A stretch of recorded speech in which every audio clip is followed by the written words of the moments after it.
ചുമ കാരണം നിങ്ങൾ ബുദ്ധിമുട്ടുവാണോ? എങ്കിലിത് 5 പൈസ ചിലവില്ലാതെ ഒരൊറ്റ മൂലി പറഞ്ഞു തരാം. നിങ്ങളുടെ ചുറ്റുവട്ടത്തൊക്കെയുള്ള നവരയിലയും കൃഷ്ണ തുളസി ഇലയുമാണ് എടുക്കേണ്ടത്. ഇതിൽ ഇന്നലെ എടുത്തു വെച്ച കൃഷ്ണ തുളസി ഇലയാണ്, അതാണ് വാടിയിരിക്കുന്നത്. ഈ 2 ഇലയും നന്നായിട്ട് കഴുകിയെടുക്കണം. കഴുകി വേറൊരു പാത്രത്തിലേക്ക് മാറ്റുക. എന്നിട്ട് അതിൽ 1 കപ്പ് വെള്ളം ഒഴിക്കുക. 1 ഗ്ലാസോ 1 കപ്പോ എത്ര വേണോ എടുക്കാം. പക്ഷേ വെള്ളം കൂട്ടുന്നതിനും കുറയ്ക്കുന്നതിനും അനുസരിച്ച് ഇലയുടെ എണ്ണവും കൂട്ടുകയും കുറയ്ക്കുകയും ചെയ്യാം. 1 കപ്പ് വെള്ളം ഒഴിച്ചതിന് ശേഷം നന്നായിട്ട് തിളപ്പിക്കുക. ഇപ്പോൾ നമ്മൾ 1 കപ്പ് വെള്ളമാണ് ഒഴിക്കുന്നതെങ്കിൽ അത് 1/2 കപ്പ് വെള്ളമായി വറ്റുന്നത് വരെ തിളപ്പിക്കണം.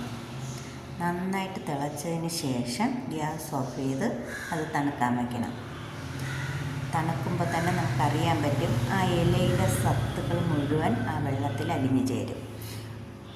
നന്നായിട്ട് തണുത്തതിന് ശേഷം അത് തെളിച്ച് 1 കപ്പിലോ ഗ്ലാസ്സിലോ ഒഴിച്ചെടുക്കാവുന്നതാണ്. നമുക്കത് കാണുമ്പോൾ ആ വെള്ളത്തിൻ്റെ കളർ മാറിയിരിക്കുന്നതായി കാണാം. കാരണം അതിലുള്ള എല്ലാ അംശങ്ങളും ഈ വെള്ളത്തിൽ ചേർന്നിട്ടുണ്ട്. ഇത് ചുമയ്ക്കുള്ള നല്ലൊരു ഒറ്റമൂലിയാണ്. ഈ 1 കപ്പ് വെള്ളം നമുക്ക് ഒരു ദിവസം 3 നേരമായിട്ട് കുടിക്കാവുന്നതാണ്. കുഞ്ഞു മക്കൾക്കാണെങ്കിൽ സ്പൂണുകളിൽ കോരി 2 ടീസ്പൂണോ 3 ടീസ്പൂണോ വീതം കൊടുക്കാം. ചുമ അശേഷം മാറും.